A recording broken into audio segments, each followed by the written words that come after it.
Poštovani pratioci Centra za društvenu stabilnost, dobar dan. Moje ime je Nemanja Starović i kao što ste to već navikli, u novom izdanju emisije Stabilokratija zajedno sa kolegom Predragom Rajićem razgovaramo o najvažnijim temama iz oblasti spoljne politike i međunarodnih odnosa. U današnjoj emisiji razgovarat ćemo o razvoju nekakve političke dinamike u nama susednoj Crnoj Gori, a podstaknuti, nedavnim boravkom kolege Rajića upravo na prostoru Crne Gore, odakle nam donosi neke zanimljive utiske. Veliki pozdrav i sa moje strane. Ajde krenemo od onoga što je negde najzanimljivije, s obzirom da je jedan deo medija u Crnoj Gori, ali ovde i u Srbiji, preneo različite informacije o tome da si neovlašćeno ulazio u Crnu Goru, unosio nekakav novac, računare, šta je tu zapravo tačno, šta je istina? Evo ovako, da to razjasnimo, da probamo u nekoliko minuta da iznesemo celu situaciju. Prvo da kažem kako je bilo, pa da onda kažem šta su mediji pisali. Možda bi tako bilo najbolje. Da, ja sam bio u poseti Crnoj Gori, privatne poseti, sada već pred 2 nedelje, pretprošle nedelje. Otišao sam tamo u utorak, otišao sam avionom u Podgoricu popodnevnim časovima, bio tamo jednu noć, u sredu popodne sam se u ranim popodnevnim časovima, tako da kažem, uputio u Nikšić i tamo ostao do petka uveče kada sam se opet preko Podgorice opet avionom vratio za Beograd. Dakle, ukupno sam bio u Crnoj Gori 3 dana, od čega 2 dana u Nikšiću. Inače, meni je majka poreklom iz Nikšića, od Milovića. Ja imam tamo mnogo rođaka, prijatelja, rodbine, generalno, jedan širi krug ljudi, ne samo u Nikšiću, nego i u Podgorici, u Crnoj Gori. Ja sam, kada se sve sabere i oduzme, proveo 5 godina života u Crnoj Gori, doduše ne u kontinuitetu, ali kada bismo sve sabrali sigurno, i to nije malo. Herceg-Novi ga doživljavam kao svoj, da kažem, treći grad, tako ga rangiram posle Novog Sada i Kule. A onda sam, kada sam se vratio, u Srbiju iz jedne privatne posete u kojoj sam bio, gde sam se sastajao sa meni dragim ljudima koji su neki od njih politički opredeljeni, neki od njih uopšte i nemaju političku afilijaciju. Ovi koji su opredeljeni, tu imam prijatelje koji su i u Demokratskoj partiji socijalista, i u Bošnjačkoj stranci, i u Novoj srpskoj demokratiji Andrije Mandića, s kojim sam se takođe video, kog takođe doživljavam kao prijatelja. Dakle, kada sam se vratio u Srbiju, onda sam u nedelju ujutru video iznenadila me, zatekla me naslovna strana Pobjede, čuvenog podgoričkog lista, koji je naravno blizak Demokratskoj partiji socijalista dugi niz godina, gde je navedeno kako sam ja bio deo nekakve kriminalne grupe koja je došla u Nikšić sa ciljem da zastrašuje građane, da, kako kažu, sije strah po Nikšiću, da sam se vozao... Da, u crnim zatamljenim džipovima smo se mi vozali po Nikšiću, Vlada Mandić i ja. Rukometaš. Jeste, i mi smo zastrašivali, kaže, građane Nikšića, terali ih da glasaju za koaliciju za budućnost Nikšića koju predvodi Demokratski front, a gde je ključna partija Nova srpska demokratija Andrije Mandića. I da sam baš konkretno ja uneo u Nikšić 1,5 miliona evra sa ciljem, da nisu rekli kojemu poenima do duše, sa ciljem da potkupim građane Nikšića i da ih na taj način ubedim da, ili privolim, da glasaju za koaliciju. Samo Pavelo još droga, oružje, belo roblje, pa da se zaokruži opus. Jeste, za koaliciju da budućnost Nikšića da glasaju, ja sam pokušavao da ih podmitim. Naravno, to su sve notorne gluposti. Živimo u vremenu kada se sve mora demantovati, pa je tako očigledne stvari, jer ako ne demantuješ, onda kažu, ali on to nije demantovao, ko zna šta to ima, sve su to notorne gluposti. A onda se počelo kalemiti neke druge vesti. Portali bliski DPS-u su to počeli da prenose i kako to biva u onim pričama. Znaš za onu priču kada je muž došao kod žene kući i rekao da je sneo jaje, pa ga na kraju pozvao kralj i rekao, čuo sam se sneo 101 jaje, zato što je svako dodao po jednu u svojoj priči. Naravno, svi su počeli da dodaju tu po nešto što je njima bilo zgodno. I onda su počeli da me povezuju sa jednom potpuno drugom grupom ljudi koja je iz države Srbije ulazila u državu Crnu Goru, prenosila laptop računare, nekoliko njih, i zastave države Srbije, i imali su novca kod sebe, kaže upravo policija Crnogorska, 26.500 evra, što je inače manje nego što smeju da unesu. Po osobi je njih valjda bilo 6-7. Dakle, mogli su uneti mnogo više. Oni su ih zaustavili na graničnom prelazu, oduzeli taj novac i ta dobra i vratili nazad u Srbiju. Pa su onda neki portali počeli to da prenose i u Crnoj Gori, i dnevni list Danas u Srbiji je čak napisao kako sam ja bio u toj grupi, da sam bio zadržan.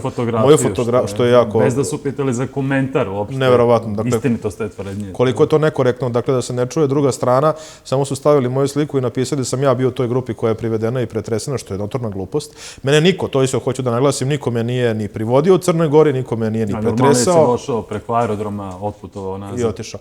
Niko me ni čak ni iskaz uzeo, ništa toga toga se nije desilo. Ono što se jeste desilo, to je da su pojedini članovi Demokratske partije socijalista, budući da sam očigledno sa Belokratija se gledaju u Crnoj Gori, pa sam prepoznat bio tamo.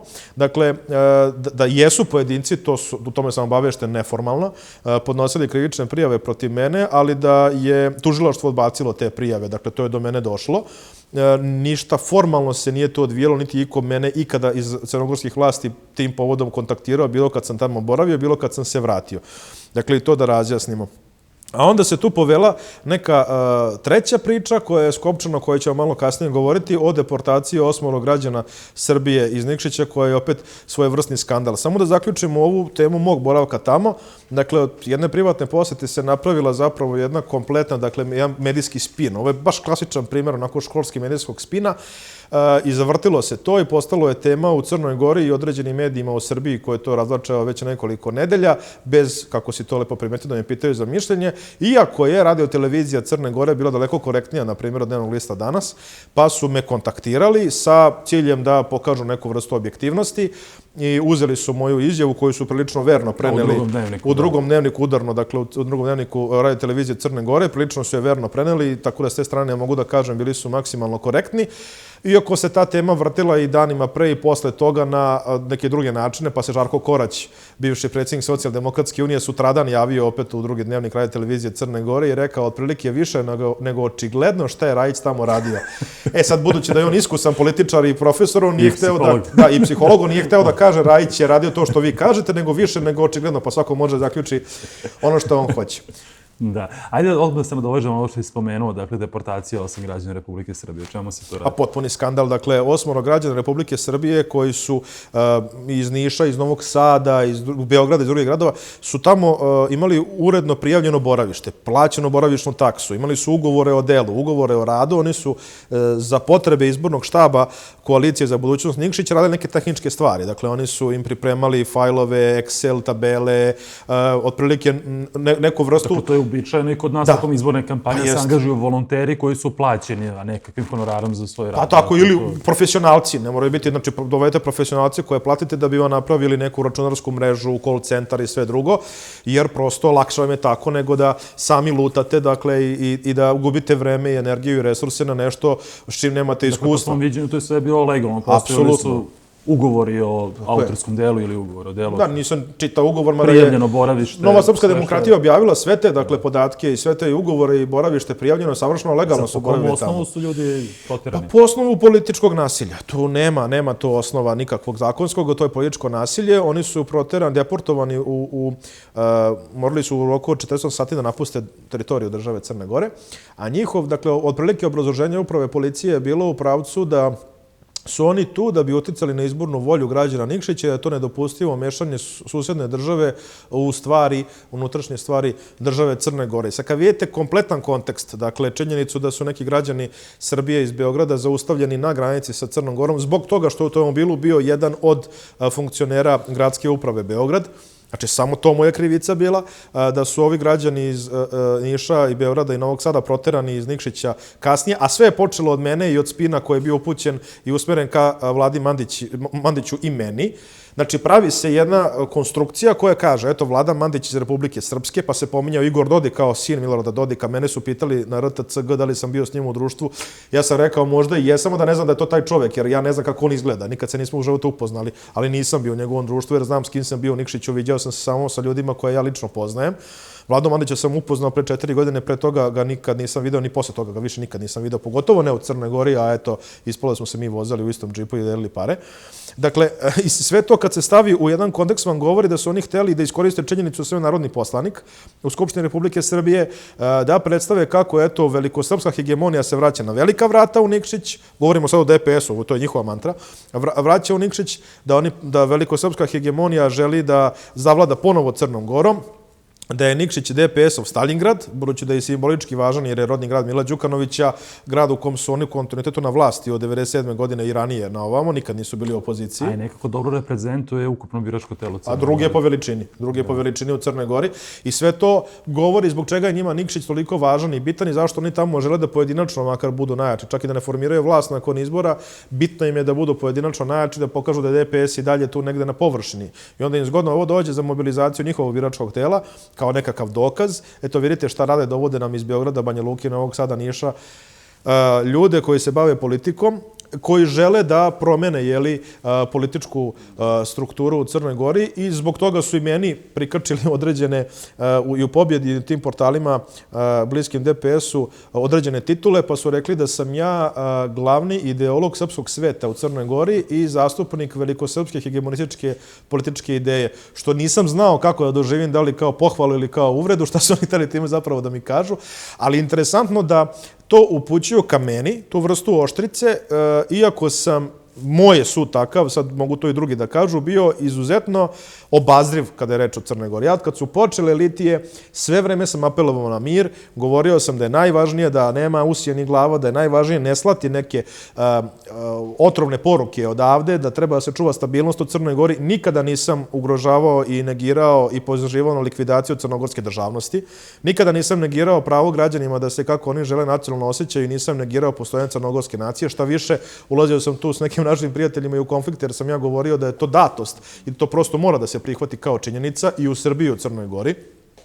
Također, nikada nisam prelazio neku granicu, pa recimo lidere susednih država, pa i u Crnoj Gori nazivao diktatorima ili nekakvim predevima kakvi su mogli da se čuju objektivno i u medijima u Srbiji i što su i neki naši poznanici i prijatelji često koristili. I onda mene kao nekoga koji je otprilike bio najumereniji, da kažem, u svim tim zbivanjima u srpskom analitičarskom opusu, oni targetiraju kao nekoga ko je glavni krivac i ko treba to sve da izvede na terenu, što mi govori da je zapravo DPS sada ušao u nekakvu terminalnu fazu i da oni više nemaju otprilike obzira s kim ulaze u konflikt, da im je samo bitno da se uđe u konflikt i da se sve što dolazi iz Republike Srpske i Srbije prikaže kao element dobro organizovane opšte agresije koja za cilj ima ukidanje državnosti Crne Gore. Jeste, znači to ova, da kažemo, fabrikovana afera u koju si sticam okolnosti nekako uvučen, jeste ona potvrda za tezu da je uvek veoma korisno imati nekakvog velikog i opasnog neprijatelja. Ako ga nemaš, onda ga bar moraš i izmisliti. Ali jedna stvar mi je zanimljiva.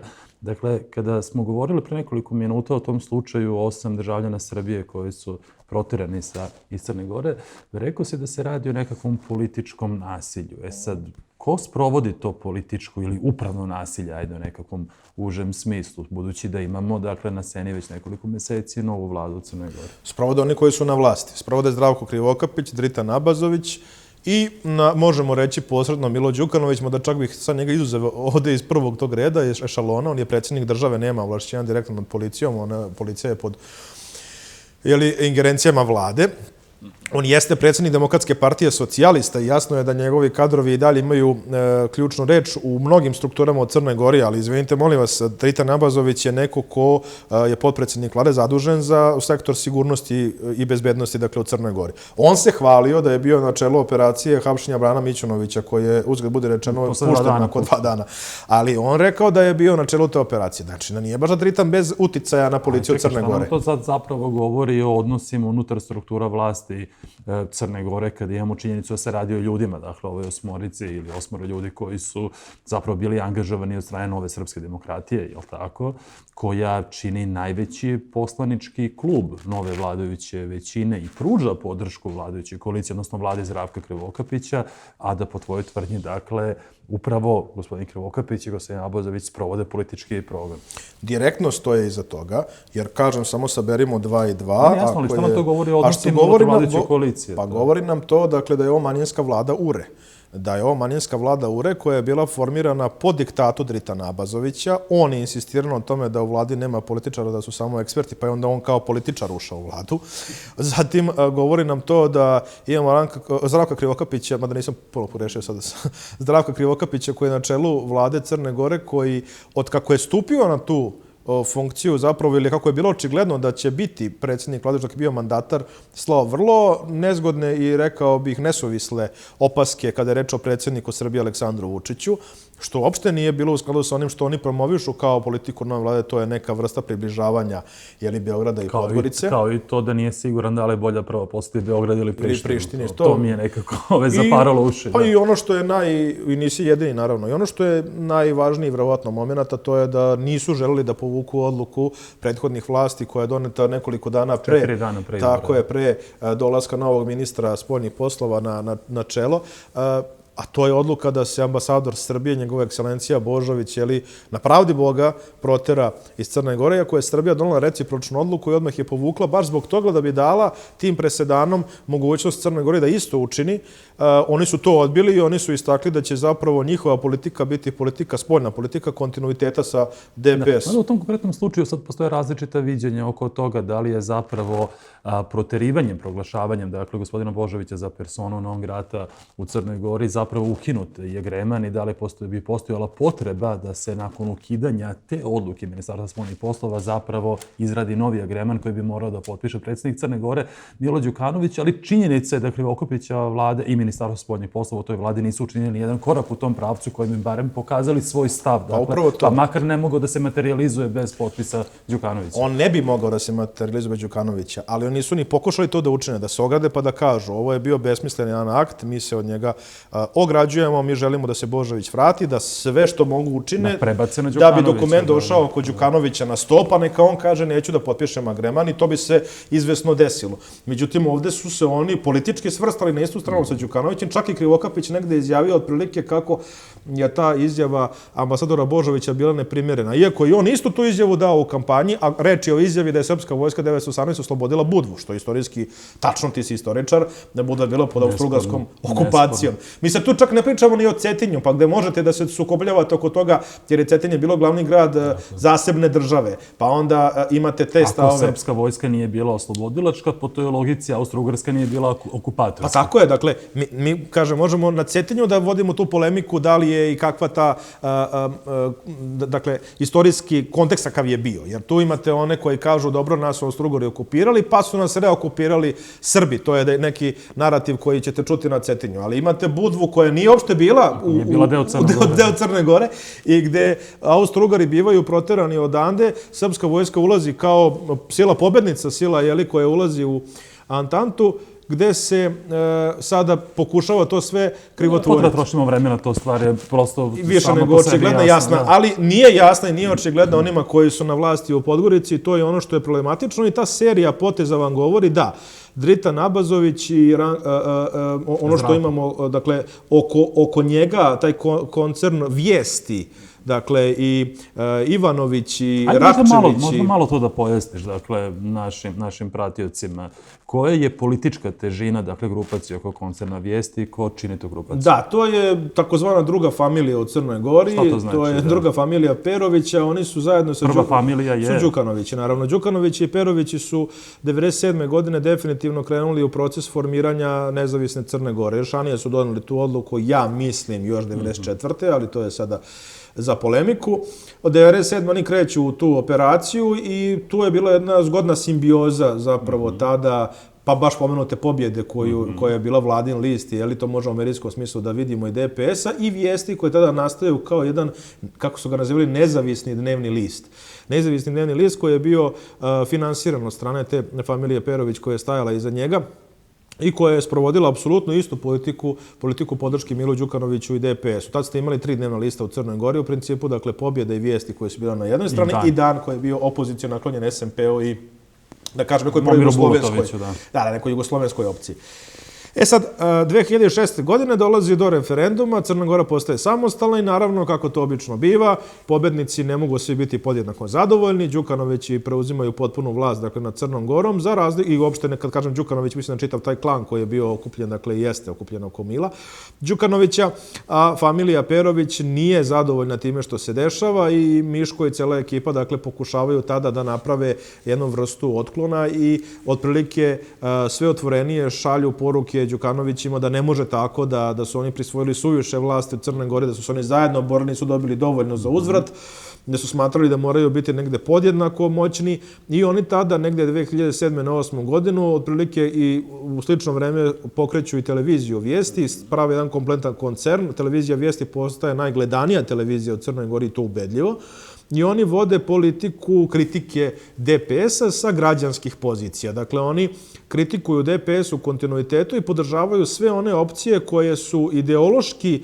na istoj liniji na kojoj je bio DPS, a to je zaokruživanje zasebne crnogorske nacije, zasebne crnogorske države sa svim elementima iste I u velikoj meri, naravno, negacija srpstva i uopšte stavljanje srpskog faktora u drugi red, po veličini, dakle, ili po važnosti u Crnoj Gori.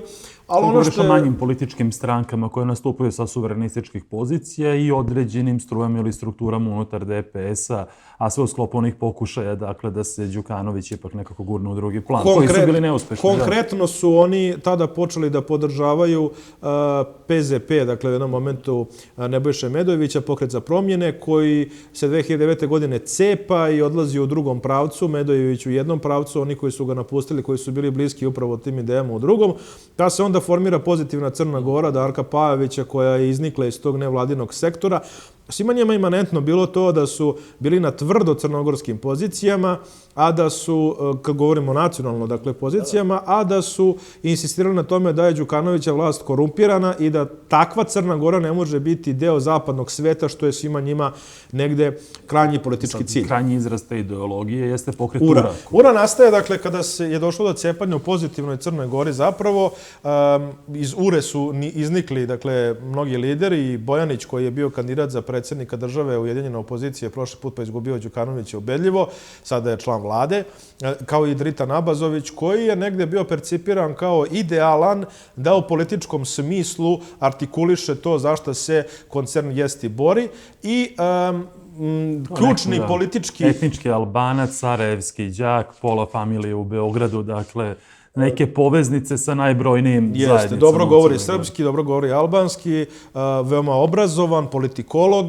nema mrlja, nema nešto zbog čega bi mogao biti ucenjen ili prozivan od strane vlasti. Elokventan, oštar prema Milo Đukanoviću. Vrlo oštar, čak iskreno oštar, solidan govornik, čak bih rekao da je malo bolji u debatama nego u izlaganju. Dakle, sve toga je preporučilo da on bude to prvo lice, ali nije Dritan Abazović tu najvažniji, to pokušavam da podvučem. Dakle, iza njega stoji familija Perović i sve jedan širi, dakle, politički krug kom pripadaju još Rakčević Žarko, dakle, koji je bio inače predsjednik Socijaldemokratske partije Crne Gore ranije. Govorimo o političkoj partiji koja je maltene sve vreme, od kako je došlo do cijepanja u Demokratskoj partiji socijalista, bila uz Mila Đukanovića, bila mlađi koalicioni partner u njegovim vladama, kasnije Ranko Krivokapić preuzeo. Čak negdje politička avangarda, dakle, u procesu te tranzicije DPS-a ka pozicijama crnogorskog nacionalizma. Oni su izrazito nacionalistička stranka bili, dakle, uvek. Oni su imali Novaka Adžića koji je zastupao te ideje. Oni su imali Ranka Krivokapića, dakle, koji je iznosio te ideje. Oni su se hvalili time da su baš oni bili ti koji su negde gurnuli DPS malo u desno i uspeli da od njih u tom nekom, iako su jedni i drugi zvanično levica, ali u tom nacionalnom smislu da je gurnu malo u desno, da bi od njih, dakle, napravili onu političku opciju koja može da iznedri samostalnu Crnu Goru na ovim temeljima na kojima su oni počeli da je prave, a to su temelji koji nalaze inspiraciju u stihovima Sekule Drljevića, radovima Štedimlije i tako dalje i tako dalje. Delimično Đilasa, čak bih tu mogao da napravi neku distinkciju da je DPS bio više na Đilasovskim pozicijama, bar onim ranim, pošto se Đilas kasnije menjao, a da je ova opcija oko SDP-a i URE građena bila na Drljevićevskim i Štedimlinim pozicijama. I sad imate tu, dakle, jednu simbiozu koja je pokušala da napravi to neko jedinstvo sadržano u Jovi Kapičiću, na primjer, kao tom posebnom liku koji je bio neka simbioza jer je rođen u Gaeti. Crvenog i zelenog, da. Rođen u Gaeti, tako je, dolazi iz zelenaške porodice. S druge strane, bio je visoki funkcioner UDBE i neko koji je eminentni komunista, tako crnogorski. Inače, iako je on lično vodio akciju likvidacije Krsta Zaranog Popovića, koji je danas legenda te zelenaške Crne Gore. Međutim, on je ta neka, da kažem, simbioza, on je otprilike trebao to da pomiri. E pa, to vam je bila, dakle, ta koalicija koja je 2006. godine na interesnim osnovima zapravo se raspala. To će kulminirati neki 10 godina kasnije kada će Socijaldemokratska partija Ranka Krivokapića izaći iz te koalicije, pretrpeti velike udare, doći će do reaktivacije Ivana Brajovića koji je ulazio u onu kategoriju petorice lijepih i mladih i pametnih koji su još žutu gredu izneli tu birokratsku revoluciju u Crnoj Gori, mislim na Mila Đukanovića, Acu Đukanovića, Momira Bulatovića, Ivana Brajovića, dakle, Sveta Marovića, naravno, koji su izneli tu birokratsku revoluciju 88. na 89. godinu u Crnoj Gori. Ivan Bravić sada reaktivirao sa socijaldemokratama i imao svu podršku DPS-a s ciljem da se spuste SDP i Ranko Krivokapić ispod cenzusa, pa to ipak nije uspelo. Ali, dakle, cijela ta neka struktura koja nije naročito brojnost, mi nešto razumemo, URA je i sada bila, da kažem, skromnog rezultata, odnosno koalicija crveno na bijelo koju ona predvodila, ali cijela ta opcija generalno sa sve SDP-om nije nikada prelazila ukupno 10% ili 12% u Crnoj Gori do sada. Ali su bili neophodni da bi se srušio DPS. Jer prosto srpski glasovi i prosrpski glasovi nisu mogli da sruše Demokratsku partiju socijalista bez podrške ovog krila. I samo da, pogotovo u nekim velikim urbanim sredinama poput Podgorice, 8,5%, ako se ne varam, nije URA zahvatila u tom. A to je trećina biračkog tela. Tako je. Imate tu, dakle, pored Rakčevića koji dolazi, i samo da to još naglasimo, koliko je SDP bio ekstremna čak opcija u nekim momentima, vi ste imali visoke funkcionere SDP-a koji su u vreme krize vodosnabdevanja Herceg Novog, koji je većinski srpski grad, govorili pa šta će voda Srbima kad se onako ne kupaju. Dakle, to su bili fašistički ispadi koji su bili čak imanentni toj opciji. E sad, imate tu i neke pojedince koji dolaze iz Mitropolije Crnogorsko-Primorske koji su bliski toj opciji, kao što je Gojko Perović, rektor Cetinske bogoslovije. Govoriš o opciji URE ili opciji koju predstavlja Zdravko Krivokapić? Ne, on je poveznica, ali je to šira neka opcija. Dakle, recimo, Gojko Perović je poveznica među Zdravka Krivokapića i onoga što je koncern Vijesti, što je okupljeno oko njih. Dakle, Dritan je samo neko ko to politički personifikuje, ali nije on taj koji donosi odluke. Mnogo se više pitaju Ivanović, i Rakčević, i Perović, mislim na Miška, pa i sam Gojko nego li Dritan. E sad, Zdravko Krivokapić je bio neko ko je trebao da napravi tu širu koaliciju koja je morala da se izbori, dakle, sa DPS-om na ovim izborima. Čovjek sa jasnim srpskim backgroundom, dakle, vidjeli smo one snimke, susreti sa Nikolom Kavajom, na primjer. Jeste. Neko ko je deklarisan bio 2006. godine protiv nezavisnosti Crne Gore, ali mi imamo Zdravka Krivokapića do 30. augusta i od 30. augusta. Dakle, njegovi stavovi se rapidno menjaju kada su izbori prošli. On izlazi odmah nakon izbora i govori za sebe: ja sam nacionalno 200% Crnogorac. Ne znaš znači 200%, da se dokaže da si još više da bi ti neko poverovao.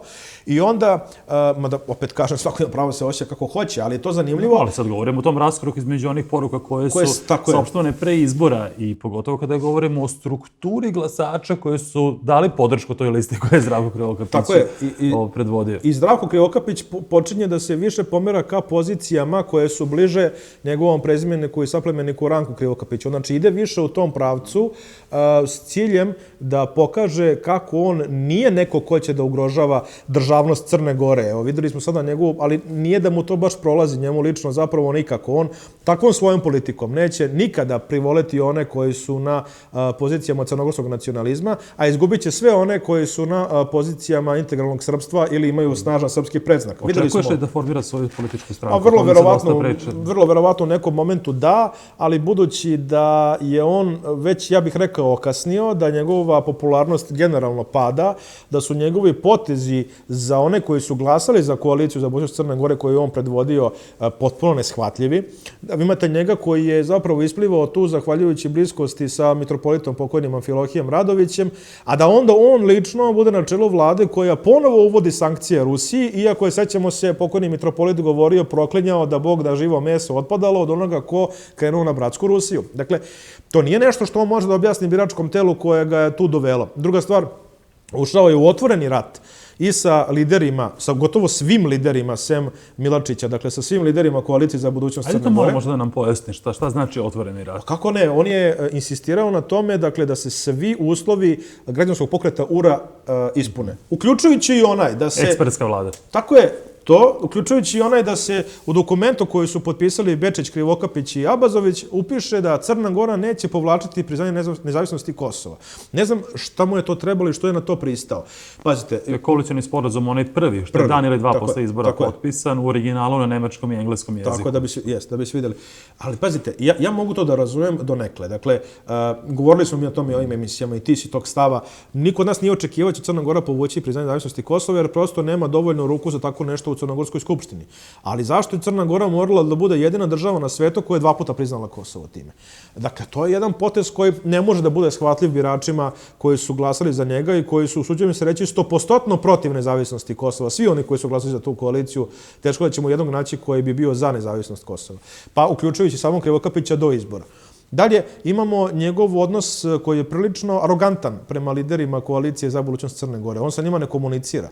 On se sastao 72 puta od izbora na ovamo sa ambasadorom jedne NATO države. Je moguće baš da je toliki broj susreta? 72 puta sa ambasadorom jedne NATO države. Dakle, dok sa predstavnicima koalicije za budućnost Crne Gore, se ne sastaje uopšte.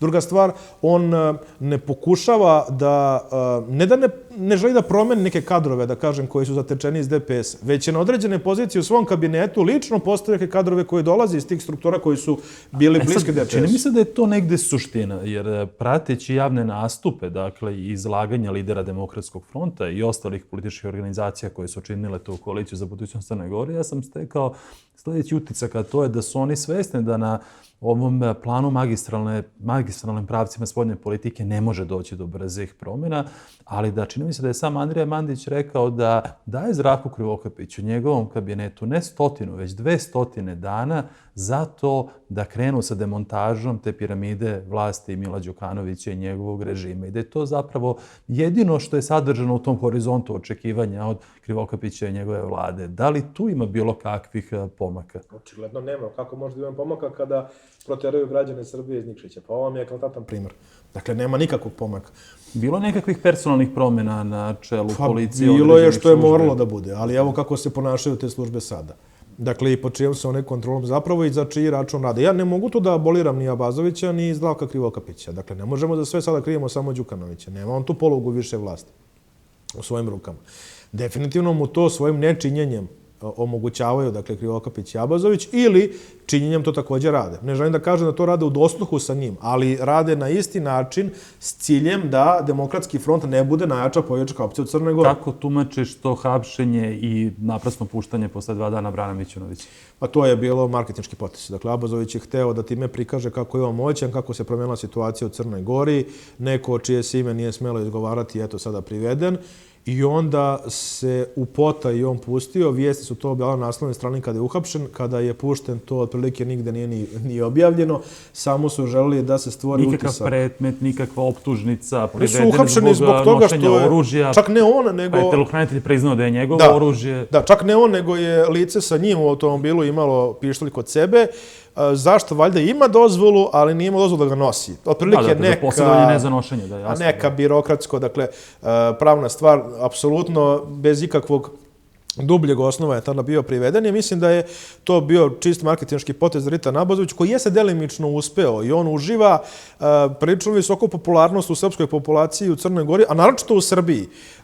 Zašto baš i nema previše osnova? Sjećamo se da je Matija Bećković govorio kako bi omladina srpska njega nosila na ramenima, što su sve onako isforsirani momenti koji vam govore da se u Crnoj Gori, dakle, pokušava formirati jedna politička kasta koja će reći otprilike da Srbi su ok kada treba da se bio sa Milovom policijom i da plaču od suzavca i da bivaju zatvoreni i da trpe pendrek i da kao Andrija Mandić i on i cijela njegova porodica trpe ozbiljne pritiske i bivaju ugroženi direktno, ali kada je reč o vlasti, onda Srba tu ne može biti jer nisu kompetentni, Bože moj, tu će biti oni za koje koncern Vijesti proceni da mogu da budu na vlasti i tu je otprilike njihova mera kompromisa sa tim što je neki prosrpski korpus, čak ne srpski, nego prosrpski korpus u Crnoj Gori, upravo Zdravko Krivokapić ili eventualno po neki konvertit politički kao što je Milačić koji je bio do pre 4 godine izraziti crnogorski nacionalista, pa je onda promenio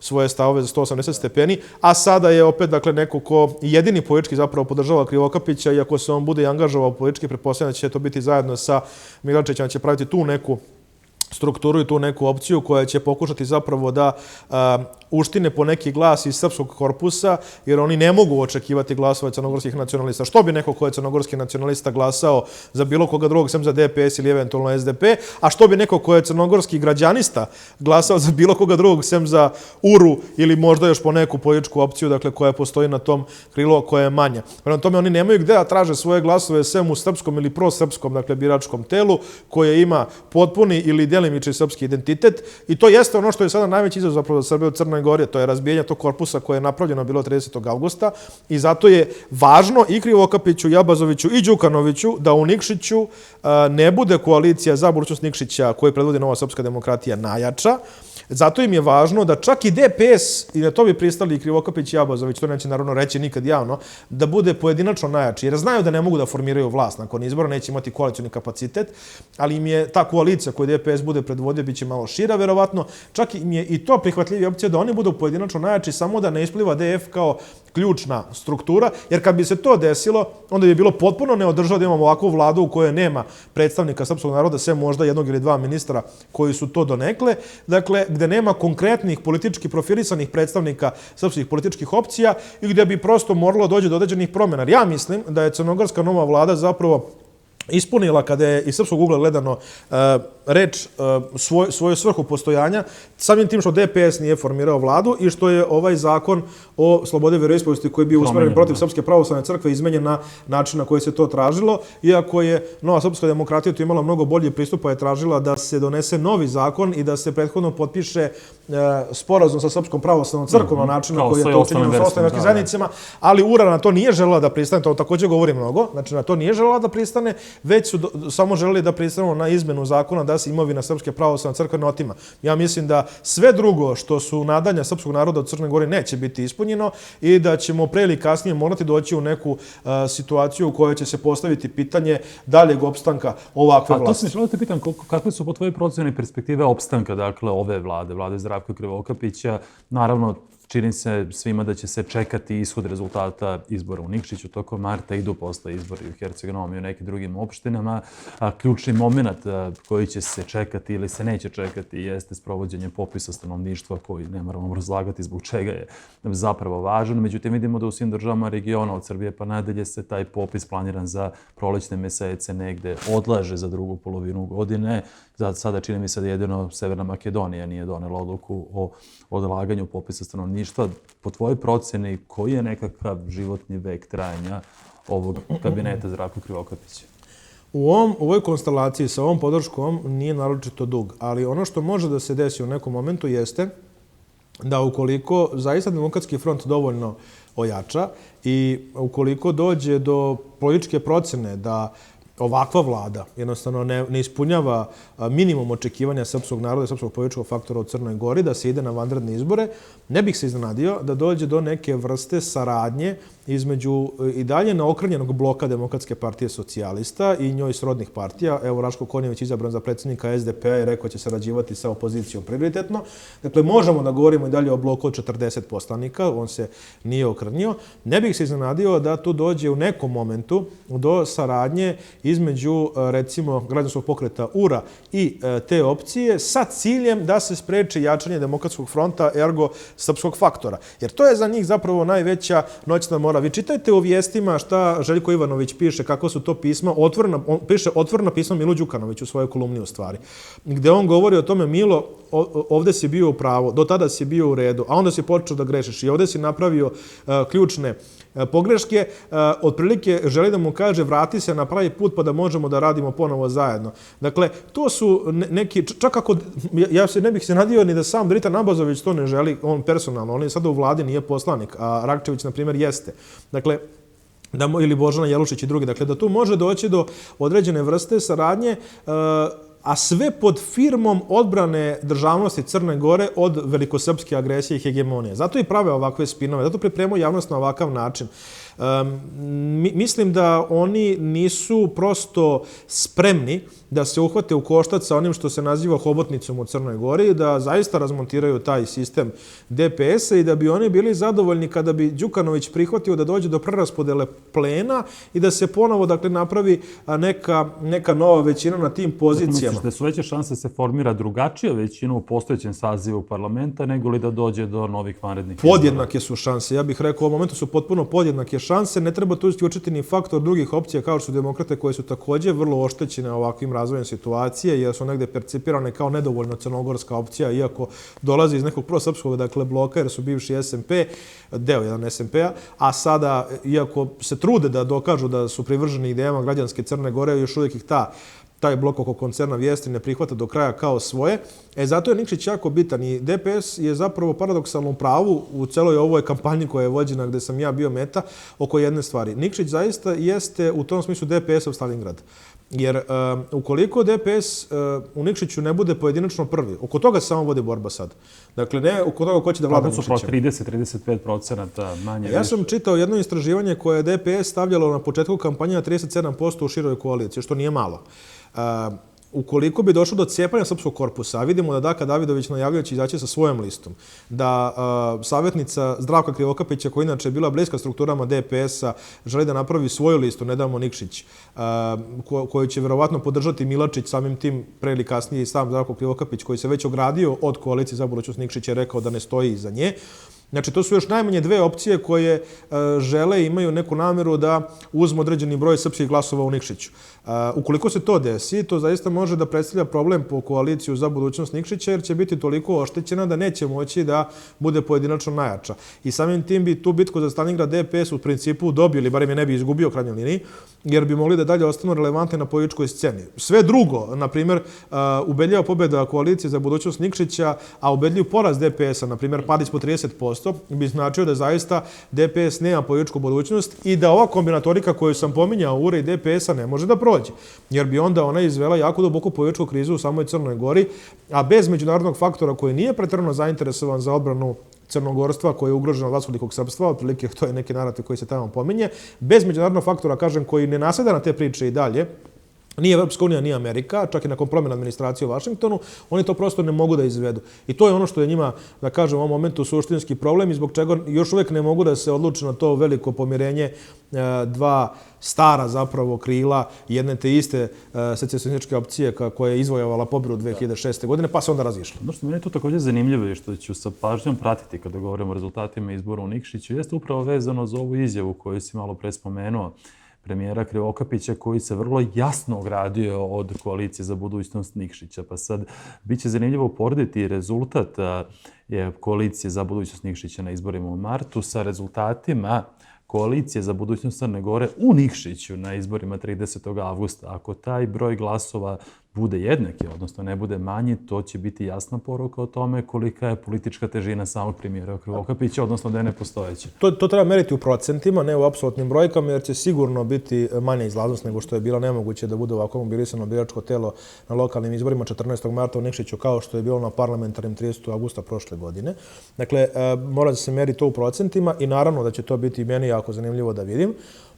Ono što je važno za istaći jeste da je koalicija za budućnost Nikšića napravila jedan tim, to sam uspeo da vidim i dok sam boravio tamo, pošto mene politika naravno interesuje, pa sam obilazio grad i video sam da samo ta koalicija zapravo i vodi kampanju. DPS-a nigde nije bilo, ja nisam u gradu video ni jedan pult DPS-a, video sam samo one bilborde koje su najavljivali Kongres Demokratske partije socijalista, a video sam nebrojeno štandova i izbornih štabova već, dakle, koalicije za budućnost Nikšića koji ozbiljno rade, razgovaraju sa građanima, promovišu svoju politiku. To su mladi ljudi, uglavnom sve, dakle, koji su angažovani u kampanji. Inače, moj prijatelj Marko Kovačević, koji je narodni poslanik u Skupštini Crne Gore, pa negde se po toj liniji i znamo, jeste kandidat za gradonačelnika ispred koalicije za budućnost Nikšića, jedan obrazovan mlad momak, istinski Srbin. Njegova pobjeda bi zapravo za srpski faktor u Crnoj Gori bila jako značajna, jer bi on tada bio na, pa usuđujem se reći, najvišoj poziciji kada je reč o Srbima u političkom smislu u Crnoj Gori. Nakon 30 godina bismo zapravo imali jednog politički istinski deklarisanog, dakle, Srbina na tako visokoj poziciji koji bi odande mogao da štiti interese srpskog naroda. Jer ne radi se ovdje o tome da iko pokušava da posrbi Crnu Goru i da iko pokušava da likvidira crnogorsku državnost ili da iko pokušava da negira pravo Crnogoraca da se osjećaju kako žele Bošnjaka, Hrvata ili Albanaca, nego da se vodi samo politička borba za to da Srbi budu ravnopravni sa drugima, da ih se više ne ugrožava, da mogu se zapošljavaju normalno u administraciji, da se srpski jezik ne izbacuje iz škola. Da ne bude samo jedan od 120 sudija u sudovima više instance koji se deklariše kao Srbi. Na primjer, dakle, da mogu da rade u diplomatiji, a ne da imaju samo jednog Srbina za pokazivanje iz DPS-a, Tarzana Miloševića, već da imaju zaista konkretan neki upliv, da se ne menjaju imena ulica, pa to su bile zaista neshvatljive stvari, da se Nemanjina obala u Podgorici, dakle, menja zbog toga što je reč o rodonačelniku dinastije Nemanjića koji je rođen u Zeti. Dakle, To su sve, dakle, momenti koji bole prosto ljude koji žive tamo i radi se samo o tome da građanska Crna Gora može i treba da uspe. Ja lično mislim da to jeste najbolje rešenje zapravo za taj prostor na Balkanu i da ono može doprinese stabilizaciji Balkana, jedna uspešna građanska država Crna Gora, ali nema građanske države ako se ignoriše 30% ili 28,8% građana sopstvene države koji se stavljaju u drugi red. Neuporedivi su aršini, recimo kolektivna prava koje Albanci uživaju u Severnoj Makedoniji, ali pričali smo tamo. Samo za sam kraj bih ti postavim još jedno pitanje. Naime, imajući u vidu dakle, u veoma kompleksnu političku situaciju u Crnoj Gori, boga mi i uzavrelu do određene mere, kako je tvoje mišljenje, kako bi trebao da se postavi zvanični Beograd u ovoj postojećoj situaciji u susret svemu što se očekuje tokom 2021. godine? Pa na isti način na koji se postavljao i sada. Dakle, Srbija se ne meša u unutrašnje stvari države Crne Gore, ali je Srbija tu da pomogne srpskom narodu gde god on živeo. Prema tome ne možemo biti nemi, nismo bili nemi kada je neko pokušao da otme imovinu Srpske pravoslavne crkve. Ne možemo biti nemi kada neko proteruje naše građane iz Crne Gore na pravde Boga ili im zabranjuje da uđu u Crnu Goru. Dakle, tu se ništa ne menja, pa vi ste imali takve odluke i ranije. A vidite, to je isto zanimljivo. Prethodna vlast, dok je još Đukanović, dakle, to čvrsto držao, je zabranila mnogima ulazak u Crnu Goru, pa našem prijatelju Rakoviću, zatim književniku Matiji Bećkoviću. Te su odluke ukinute među vremenu. Dakle, nije da nema Abazović uticaja na policiju, inače ne mogu da ukinete odluke, ali kada je reč o nekome ko treba da pomogne koaliciji za budućnost Nikšića i Novosrpskoj demokratiji, po zakonu, onda se ponovo pribegava istim merama koje je imao DPS i onda se otprilike pušta u javnost neki stav da s tim Abazović nema ništa, da on ne kontroliše policiju. Dakle, prilično tanka priča i nema previše osnova. Srbija postaje Pijemont regiona u smislu da je ekonomski toliko ojačala da evo sada je država koja je apsolutno na najbolji način uspeva da sprovede vakcinaciju u Evropi, među 3 na svetu, dakle, koja je uspeva najbrže da vakciniše sopstvene građane. Angela Merkel je u intervjuu za nemačke medije to rekla kako čestita Srbiji na tome što je prvo u Evropi po pitanju vakcinisanja građana i otprilike je negde natuknula da se i Nemci ugledaju na to što mi radimo i da će pregovarati sa Rusima i Kinezima da uzme vakcine. Orban je to čak otvoreno rekao da on gleda šta radi predsjednik Vučić da bi on to isto mogao da sprovede u Mađarskoj. I onda dolazite u situaciju da Crna Gora nema ni jednu vakcinu. I šta drugo da rade nego da se obrati Srbiji za pomoć. Međutim, sada imate i tu jogu na stav novih vlasti koje odbijaju da krenu u taj proces, iako ministarka zdravlja to želi. I dalje predsjednik vlade Zdravko Krivokapić sa tim oteže.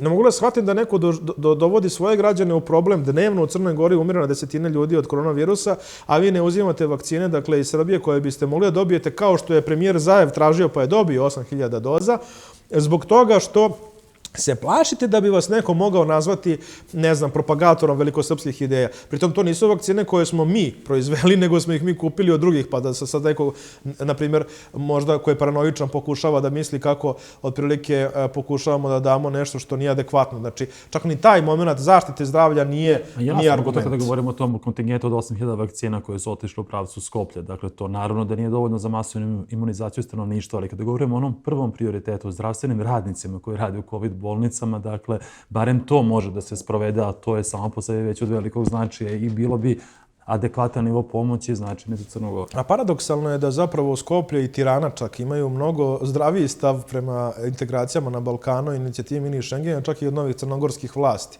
Mislim da država Srbija treba da insistira i dalje na mini Schengenu. Mislim da treba da to predlaže Crnoj Gori, jer definitivno to Crnoj Gori jeste i ide u prilog, apsolutno. Pogotovo u letnjim mjesecima kada se završi ova nesrećna pandemija koronavirusa, pa ako je ikome zapravo u prilog to da može da angažuje radnu snagu iz Srbije ili Albanije, nebitno dakle iz regiona, onda je to definitivno Crnoj Gori, od Ulcinja gde će dolaziti Albanci da rade, do Hercegovine će dolaziti Srbi da rade, dakle to je apsolutno njima u interesu i treba da i dalje jačamo kapacitete srpske političke, kulturne, intelektualne kapacitete Srba u Crnoj Gori. Mi na to prosto imamo pravo i to nije samo nešto što je naše pravo, to je naša obaveza. Mi smo po Ustavu država srpskog naroda, dakle mi moramo da pomažemo Srbima ma gde oni živjeli. Važno je sve što se dakle dešava u Crnoj Gori raditi uvek obazrivo u smislu da se nikada ne ugrozi ono što jesu već sada utvrđene istorijske političke tekovine. Može neko da se slaže ili ne slaže sa rezultatima referenduma iz 2006. godine. Jasno je na strani bile simpatije i moje i tvoje tada. Ali mi sad ne možemo to da ignorišemo prosto. Crna Gora je nezavisna država, članica Ujedinjenih nacija. Niko odavde, ja to zaista ne vidim, niko odavde ne ugrožava crnogorsku državnost.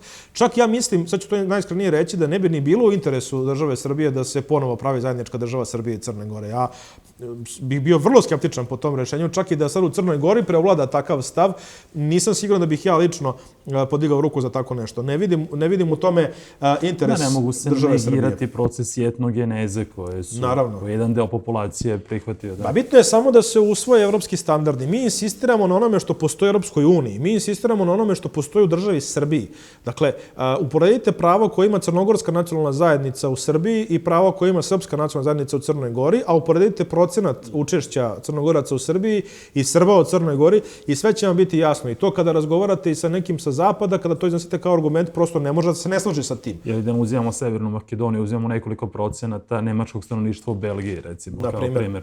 Na primjer, ili odnos Slovenaca prema Mađarima, Italijanima i tako dalje. Dakle, nije dobro kada se prave separatni aranžmani, nije dobro kada se diskriminiše bilo ko, pogotovo ne u tom negativnom smislu, samo po etničkom i nacionalnom poreklu. I mislim da je interes Crne Gore da kroz dijalog adekvatan način. Ja mislim da tu i dalje Krivokapić i Abazović kao ljudi koji sada drži nož i pogaču, mada ja mislim da je Abazović tu mnogo bitniji. On je, kako ga zovu, PPV, prvi potpredsjednik vlade. Ja mislim da je on pravi predsjednik vlade, dakle da je on neko ko zapravo vode tu politiku. Oni mogu da počnu te procese, ali se plašim da će upasti, i ovo mi govori ovaj posljednji događaj, da će upasti u zamku strančarenja, da neće gledati širi interes države Crne Gore, pa da ostanu upamćeni kao neko ko je pomirio Crnu Goru u stvari. Baš ni dvojica dolaze iz dva različita tabora, u suštini sa različitim backgroundom političkim, već da će ignorisanjem Srba i oni koji su daleko politički moćniji od njih i s druge strane ulaskom određene aranžmane sa sada već bivšim režimom, nekim delovima tog bivšeg režima, zapravo samo stvarati dodatno usitnjavanje političke scene u Crnoj Gori, dodatno komplikovanje društvenih odnosa tamo i umjesto da u Srbiji vide najvažnijeg saradnika, partnera, saveznika, drugu državu, ali s kojom mogu da sarađuju, plašim se da će i ova nova vlada upasti i da neće odoleti u suštini tom zovu, da kažem, partikularizma i da će na onome na čemu je Đukanović dugo godina gradio karijeru, to su podele i oni to početi da rade relativno brzo. Poštovani pratioci, bilo je ovo još jedno izdanje Stabilokratija. Zahvaljujemo vam se na pažnji, zahvaljujemo se naravno i našim medijskim partnerima, svim medijima iz Komnet mreže, televiziji QTV, iz Kule televiziji Koreni i portalima Dnevnog lista Informer, videodan.org, Srbija danas i 24/7. Svako dobro i do gledanja.